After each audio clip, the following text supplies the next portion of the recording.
Excuse me, Mr. DJ. Hey, check this out. We got a great show coming your way.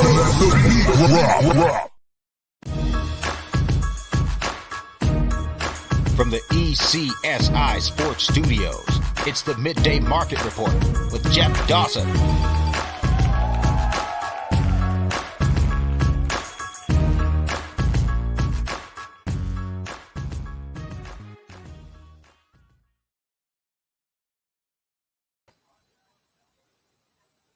Good afternoon, sports fans from all around the globe.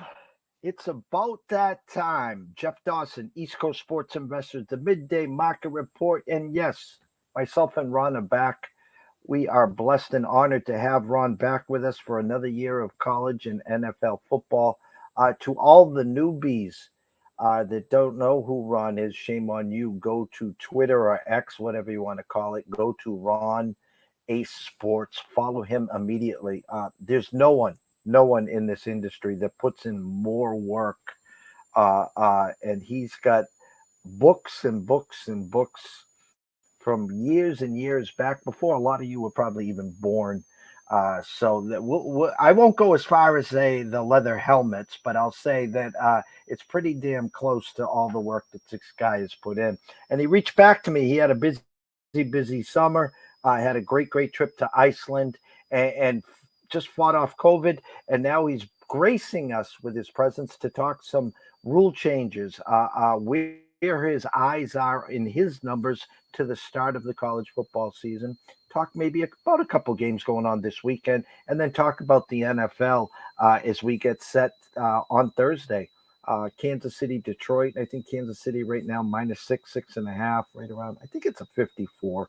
I think it's the under over 53.5, something like that. But anyways, enough of me. Let's bring in the real star of this show, the one and only, Mr. Ron. Good afternoon, it's Ron. So good to be back talking football. And thanks again. Hopefully the start of another healthy and productive year in college football. And so glad to be on with you. Well, the honor and blessing is with us and everyone watching and listening. It's not like the old days where you go get the street, the Phil Steele magazine, the Avalon magazine. Today's game with all the websites, with all the informational resources, social media. Now you add in the transfer portal, you add in NIL. You add in Coach Prime Time, bringing in 80 new people, yada, yada, yada. What was your off season like, Ron? Oh, my goodness. It was already the NIL and the portal and the transfers. I have to incorporate, how does that look? Especially along the offensive line, for example. That's, I think, the biggest area that I look at in the off season. What changes have been made on the offensive line? But yeah, it's busy. To get to this point, I don't want to be reacting. I already want to have covered every single game of the season. And so in July, I've got all my team sheets populated. I've got notes on each particular game. I put together my projected running yard figures, yards per carry offense, yards per carry defense, what I think the pass defense will look like. And then I've got notes, what's going on after week 3? How has the new offensive coordinator been doing? What's the new defensive coordinator been doing? What's going on there? So it's been a very, very busy, especially in the NCAA time, to get to the point where now I could just put in numbers on the spreadsheet and take a look and see whether or not my numbers match what's happening and where I have to pivot and where I'm ahead of the curve. Before we dive into the NFL, college football, Georgia looking for a three-peat, on paper, one of the softest schedules I've ever seen. I think their real first true test might be in November at Tennessee. A Nick Saban team that's been down the last couple of years with a chip on their shoulder. LSU, Mr. Kelly, year 2. A lot of expectations. They open up Sunday, 1.5, 2-point favorites against Florida State. We talking about Michigan, Harbaugh's best team. Ohio State with a generational wide receiver with Mr. Harrison Jr. Uh, the I guess the setting is set, and there's someone that's going to come crawling out of the woodwork like TCU last year. But just from a number standpoint and where you stand, two teams from the SEC in the Final Four, Ohio State or Michigan, and then question mark. I know I'm crazy, but is it crazy to think that? Well, I mean, this is just the way it is every year. There's only a select number of teams that really have a chance. TCU was certainly an outlier, but you start out. Anybody who's done power ratings, you pretty much have the usual suspects at the top. The SEC gets a built-in advantage. There are more eyes on them in terms of viewership. The transfer portal, they have more money. If you have a very good player from another conference, Alabama, LSU, Georgia, they're going to steal that person, and they're going to weaken your team while strengthening their team. Teams you didn't mention, I'm not a big Steve Sarkisian fan, but this is by far Texas's best team in the last 7-8 years. And because they're going against a slightly watered down Big 12 right now, there aren't a number of teams that have actually improved. Kansas State looks pretty good. Oklahoma will probably be improved, but this is Texas division to lose. And so if they go 11-1 and win the conference title, just by virtue of being in a power conference, they're probably going to crash the Final Four. If for example, no divisions in the ACC this year, but if FSU beats Clemson twice, or if Clemson beats FSU twice, that's another contender. And unfortunately, for what's left of the Pac-12, Pac-8, Pac-4, Pac-2, whatever you want to call it, they're probably going to beat each other, and they're not going to be a factor. So the only other team you didn't mention could be a sneaky Notre Dame team that plays a lot of defense. And it's funny because I was saving Notre Dame next. I am a big Hartman fan. We talked backstage. One of our winners last weekend was the Notre Dame team total over. He just stepped right in. I can't remember Notre Dame having a quarterback this good. Sarcastically, I say since Joe Montana, of course. But thinking out loud outside the box, you talked about Clemson, another one that could crash the party. Texas also, don't forget, has the opportunity to really make a stamp and travel into Alabama next week. I think they're about a 6-point underdog there. We had Paul Stone on last night on Sports Map Radio, and he doesn't just like Texas with the points. He thinks Texas is going to finish the job that they should have finished last year and win in Tuscaloosa next week. Yeah, because of the scare last year, this is something that Nick Saban remembers. Texas should have won last year. They pretty much gave that game away. It's funny. I think Nick Saban relishes the fact that not as many people are talking about Alabama this year. I'm actually higher on Alabama than most because I think they're going to be sneaky good in some of the areas that maybe we're not used to seeing talked about as much, as far as the defensive secondary, for example. Their wide receivers are a year older. I do have a question to see what happens with the new defensive coordinator there. But Alabama's at home. I'm not going to give Texas the win. I would probably agree with Paul, who's great at this, and I love talking to Paul, that Texas probably has a better roster than Alabama, but I don't think they get the win. Our buddy Billy Hewlin says, no, sir, Bama by 7 over Texas. Mr. Bill, hug Rebecca for me, and, of course, roll Tide. So I like where your eyes are there, too, because when we don't talk about Alabama and someone else is the one that we're talking about, usually Nick will have all the bulletin boards up there from last year and know how they escaped. They'll be ready for sure there. I want to go to the pack. 2-pack, 4-pack, 6-pack, 8-pack, whatever we're going to call it. Really talented this year, again, with USC, with Lincoln Riley, with Khalib at quarterback. Oregon. We can go to UCLA. We watched Utah last night. I want Ron's take on my darling of the Pac-12 this year, and that's Washington. Okay. I'll do my best not to be biased about the Pac 12 this year. It's quarterback U this year. Washington's offense is going to be very, very tough to stop. And I think underrated would be their front four. They had, during COVID, one of their prize defensive linemen went down with, I think it was an Achilles injury. And those things take more than a year to heal if you really want to be at optimum strength. I think we're going to find Washington's pass rush is better than people think this year. So I like them as well. I think they're, like I said, teams are going to beat up on each other. I can't remember if Washington has to go to Oregon State, but if they do, that's a tough game for them from a team that we're not talking about.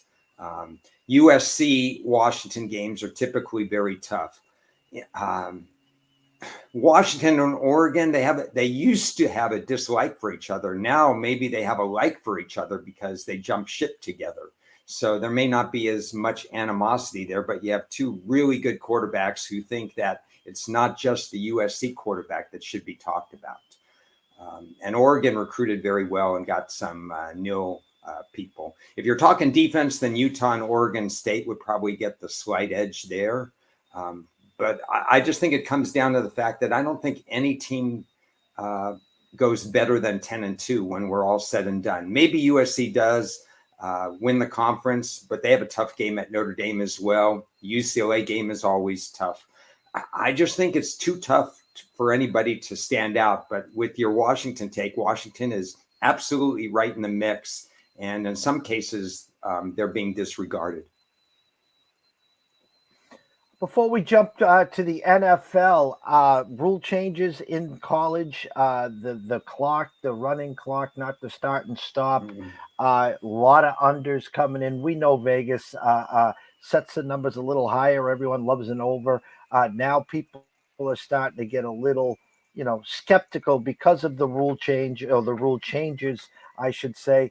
And they'll, as soon as they all start flocking to the under, the number will be set up so the overs come in. But talk about the rule changes and what you think of the, will it affect the unders and overs, or it's just going to be a matter of time where Vegas is Vegas and they get it set right on the number? Yeah, I think Vegas will compensate and start really setting some unders a little bit more than they did. We saw, and this was very predictable in my eyes, week 0 and week 1 totals, probably 70-30, maybe 80-20 being knocked down automatically, regardless of what they were set at. Vegas, I'm sure some of the smarter sports books were thinking, we're going to undercut this a little, but they couldn't undercut it enough. Again, we have a lot of changes in the portal. We have a lot of changes with coordinators. And I think that's a hidden thing where not everything comes together week 1. And when you see that, you're going to see some lower scoring games as, look at teams like Colorado, look at teams like Arizona State last night and this morning because of the delay and so on. These teams take some time to get the ball rolling. NC State, all these quarterbacks that change hands. So I'm saying that it's not necessarily a function of the rule changes just yet. I think it's more of a function of teams getting to know their own personnel. And when the numbers adjust, I think by the end of the season, just like perhaps what happened in baseball with some of the speed up play and stuff like that, eventually you're going to see 50% of the games going over, 50% of the games going under. The adjustment will be made within a week and a half from now. The only thing I did is, and I don't usually do things like this, is I took some no score first 6 minutes in a lot of the games that didn't involve mismatches. If the line was, single digits kind of thing, or when you had a team that's not a powerhouse offensively, like North Carolina State playing against Connecticut, who's more of a formful team, or Minnesota, Nebraska, no score first 6 minutes because of the feeling out process. That's pretty much what I was looking at. Last question, college expectations on Colorado. They got a game tomorrow against TCU. numbers stuck at 20 and a hook. They're not getting it to 21. I mean, I know most of the Vegas shops and online sports books, the whole world's buying prime. They're buying the over 3.5, yada, yada, yada. What are Ron's expectations on Colorado this year? Yeah. I think the first thing we should say is whatever happens week one, take it with a grain of salt, because TCU's roster really flipped as well. They lost a ton of talent to the NFL and to free agency and so on, and they've had to rebuild as well. Colorado's going to look completely different. I think they have a lot of skilled offensive players. I actually expect this offense to do fairly well in Pac-12 play during the year, but I expect the defense to be shredded by some of the better quarterbacks. And so that's probably what I'll look at. I have no expectations for this game. I'm just going to learn like everybody else. I have no feeling whatsoever in getting involved in this particular game.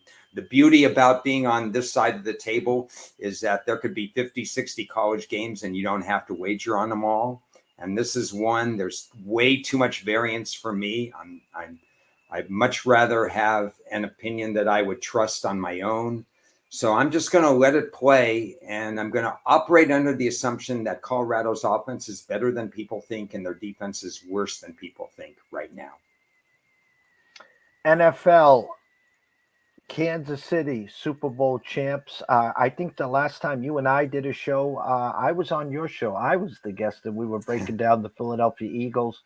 Right now in the NFC, the Eagles, the number one choice, the Giants, the second choice.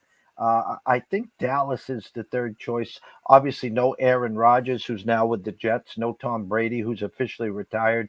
Now you go over to the AFC. Patrick Mahomes, Joe Burrow nursing a little calf injury, should be ready for week one. Lamar Jackson, Justin Herbert, who I think around 9 or 10 to 1, think he has a good shot as the MVP. Josh Allen in Buffalo. I could talk for hours about this, but give me your off-season thoughts leading into week one in the NFL. Yeah. And they're fluid, which was interesting because after May 20th, after we got the schedule and I did the 8-page schedule report, and I'd already finished up my draft recap and everything like that, there was nothing else I could learn about the NFL from May 20th until around August 15th, let's say. Anything else that happened, one of the 15 players, for example, that I was charting as to they were free agents who would be picked up, a pass rusher went to Chicago. A couple of run defenders went to another team. I'm trying to think which team. Zach Cunningham, Miles Jack, who's since retired. So things that would take 5 seconds to digest. That's all that was happening between May 15th and let's say August 15th. So I'd formed a lot of opinions by then that weren't changing. Now that we had a preseason under our belt, we can assess the coordinators, assess the scheme a little bit, see what some of the injuries are. I'm starting to formulate some more decisions. In the AFC, I would say right now, we saw a lot from Pittsburgh this August that is very exciting, I think, from their end. And maybe Cleveland, too, who underachieved defensively. That division is crazy. If you look at Baltimore with Lamar Jackson and the defensive secondary, if they ever stay healthy, they could reach their potential with a new coordinator. And then you have Cincinnati with Burrow and those receivers. That division is just crazy good. And they're going to have more losses than really they deserve because they keep having to play each other. The Chargers are growing on me a little bit because it just looks like they're doing a lot of the little things well. Now we have to see if Staley manages his time better in the game and doesn't get out coached. But the team is sneaky good. I have not changed my opinion on Kansas City. The back end of the schedule is incredibly unfair. As I wrote about the last 6 games of the year, they have a schedule disadvantage in all 6 of those games where they have fewer days of preparation than all 6 of their opponents. And if they're not the number 1 seed and have to play the first round of the playoffs, it's going to be a fatigue factor playing so many really good teams with so many rest differential disadvantages that I'm not bearish on Kansas City to start, but I'm bearish on Kansas City to finish. And that's just something to keep in mind for myself and maybe others. If you see Kansas City start 6-2, 7-2, 8-2, it doesn't mean that they're necessarily going to close the way people expect them to close. In the NFC, Dallas is growing on me. I didn't want them to grow on me, but they have the same defensive coordinator for 3 years in a row. They've added Brandon Cooks, and that wide receiver core is incredible. Dak Prescott is healthy. Their offensive line is a little bit more healthy. The worry I have is that I don't know if Pollard, the running back, really good back, but I don't know if he's a workhorse back, and I don't know if they have suitable replacements behind him right now. I think they could run him to death and become one-dimensional. But Dallas is growing on me for sure. And some of the bad teams just look bad to me. Tampa looks bad. Arizona looks bad. No other changes there. Curious as to what New Orleans and Tampa will be because they have defensive-minded coaches in an offensive-minded league. But those are my thoughts right now. Let me go over to the AFC East for a second, seeing I'm about 50 minutes away from Gillette. The Patriots just being the Patriots. They bring over Bill O'Brien. The Zappy mania has left the building. Mac Jones is the guy, obviously. Kind of strange when they take the Ole Miss guy off the scrap heap, Mr. Matt Corral, to potentially be the backup. And then they didn't stop dumpster diving, no pun intended here, but they get Jalen Reagor today as well, where go back to the Philadelphia days. They drafted him instead of Justin Jefferson, of course, and the rest is history there. Add Aaron Rodgers, add Dalvin Cook to the Jets. The Buffalo Bills, who I drank the Kool-Aid last year, thought that they would win the AFC East. They would win the AFC. The path would go through Buffalo. They would win the Super Bowl. This was obviously preseason and pre-flop. The Hamlin injury kind of turned their season the last month. What is your initial thoughts on the AFC East, Ron? Yeah. It's kind of weird. It's an interesting division because I think Bill Belichick, he needs to get a faster lineup, and he's recognized that a little bit. His special teams let him down last year. He's recognized that a little bit. But there's still flaws in the ointment there. I think they're going to play fundamentally good defense against slower teams, but they're still vulnerable with the other high-level quarterback play that they're going to see from the rest of the AFC. There's so many individually key players in that division. It's amazing. Buffalo, for example, I don't think we're placing enough emphasis on what Tre'Davious White can be in the secondary for Buffalo. Remember, he was off that big injury. He came back. He played last year, but he was not even close to his former self, and he didn't play at the beginning of the year at all. If he regains his form, that changes the Buffalo defense immensely. And even without Von Miller to start, they can still not worry so much about getting to the quarterback if they have somebody who's shut down in the back end. And then for Miami, it's all about Tua. Tua is within the system, and because of those slant passes he gets to throw to super fast receivers, a healthy Tua for 17 games gives them a chance to win the division. I strongly believe that. But as I've said on other shows and to other people, we don't know if Tua will be out of football by week 10 because of concussions and everything else. And Miami will be a far different team without him. So there's a lot of individual players that are so important in the AFC East. And that affects New England more than New England's own play, because I think we have a good handle on what New England is and isn't. The question is, the real answer is their ceiling isn't as high as the other teams if they stay healthy. Futures, and more futures. I know a part of your game, if I remember correctly, is, you sit and wait the first few weeks to gather up as much data as possible and then really start diving in the start of October. I'm going to give you the platform and stage, maybe talk about a few college futures you might have in pocket, and then obviously go over to the NFL and talk some futures, again, under, overs, props, whatever you might have in pocket to all the viewers and listeners. Okay. This is the part where all the optimistic people that have their team going 17-0 probably aren't going to like, because I'm very contrarian and it works for me. I mean, you have to know your own strengths and whatever.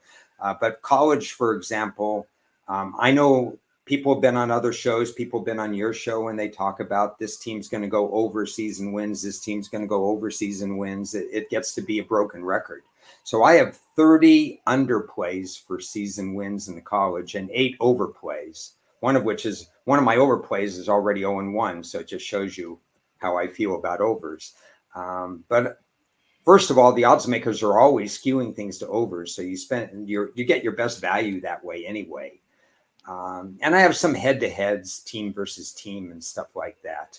In the NFL, I think I have about 9 or 10 unders, and I just have one over, and even that I kind of hedge. I missed the Baltimore 8.5, which was out there right away. Remember, I'm doing most of my over-unders in May, June at the latest.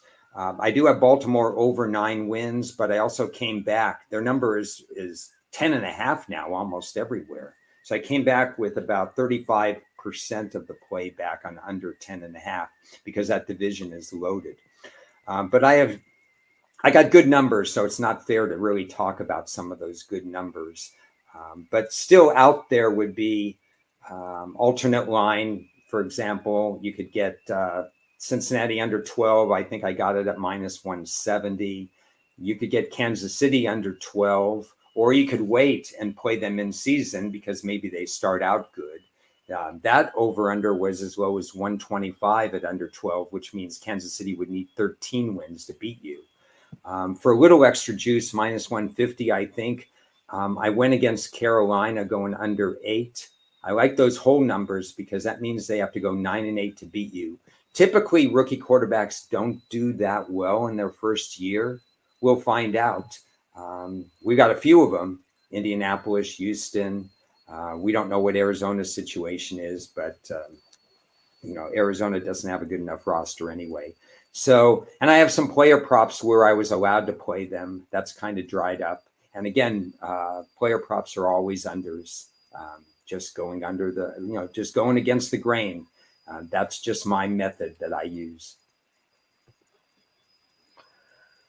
Got a couple seconds left. I always like to end our show, Ron, with giving you the stage, as what we like to say, closing thoughts. I know you've been busting your behind all summer and have a lot to give to the people watching and listening on social media. So take as long as you want to give out a couple notes, a couple bullet points, or any future advice for newbies stepping into this platform for the first couple weeks, whatever you want. The last call is yours, my friend. Thank you. And again, thanks for having me on, and hopefully we'll get a regular routine going. WagerTalk.com. I worked with Las Vegas Chris and Wager Talk, and they have 98 of my college season previews up.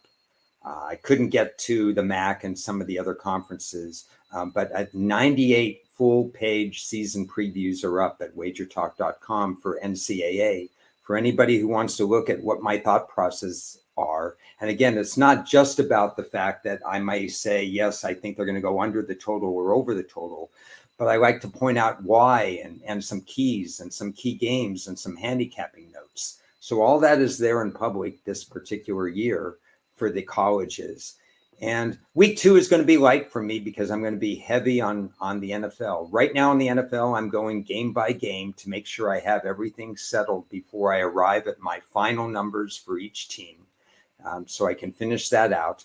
I have probably 75% of my NFL preview done. I still have to work on the other 25% to get that done. But once I have that done, that'll be my guideline. My advice to everybody who reads what I do or any thoughts that I have week 1 or week 2, remember, don't be afraid to pivot. If I see something a new offensive coordinator or a defensive coordinator is doing that I didn't expect, or a transfer portal change that I didn't expect, You can't just stay with what you wrote down in July and August if the numbers are saying something different. Now, I want to have the sample size be more than 1 week. I'm certainly not going to overreact like other people do with week one of the NFL. You get strange results week one of the NFL. These teams, a lot of the teams don't even play their starters, don't even dress their starters during August preseason games. So take week one with a grain of salt. But after you get 2 or 3 games, if it's not looking like what you thought it was going to look like, ask yourself why. That's what I'm going to do. And again, with all the new coordinator changes, it's not just head coach. Jeff, one of the things that will consume my time over the next 2 weeks will be really studying whether or not we're seeing scheme changes. So that's kind of where my head is at right now. Hopefully I'll be tweeting out a little bit more, feel healthy, feel ready to go for the NFL season. So hopefully you could see my comments, ask me any questions you want, and I'll respond via Twitter, X, whatever you want to call it, DM, write some stuff. It's football season. This is the time of the year. Well, again, we are so happy and blessed to have you back. I'm glad you're feeling a lot better. That COVID thing is no joke. You've given us almost 35 minutes of your time before the weekend starts to get out some information for week one. Yes, you and I will get back to that steady, same time, same bat station every week so we can formulate some information for the followers. Enjoy week one, have some fun, get some rest. A long season ahead, Ron. Okay. Yeah, that sounds good. At least I don't have to turn on ESPN on my Spectrum right now since it's not operating. So it gives me more time to write. I like watching the games. I love handicapping the games and being right and making money and stuff like that. But I'll usually watch some games that I don't play because I like college football. So yeah, it's good advice. Just don't overdo things. Don't, just get into a routine. And that's what I've been preaching for 40 years. And I have to take my own advice to heart to compartmentalize things. I have to make sure it's not just what I tell others. I have to do it myself. Go follow him. Go follow Ron at Ron A Sports on Twitter. You can come follow me at ECSI Sports Invest. Again, myself and Ron will be back every week to talk college and NFL. I can't thank everyone enough today. Sean Childs on our fantasy show. Matt Grissom on Three Men in a Box as we talk some college football. And then, of course, we end the day with Ron talking some NFL and college. To the ECSI VIPs, an alert will be out later tonight. Tomorrow, I will be with Anthony Pepe and friends at the BC home opener against Northern Illinois. Should be fun there as well. So for myself, Jeff Dawson at EC Sports Invest, from the one and only Mr. Ron at Ron A Sports, we wish everyone a blessed Friday evening. Have some fun. Cash some tickets. Stay in your lanes. Let's try to make it to Halloween and maybe Thanksgiving and then maybe Christmas as well. See you soon.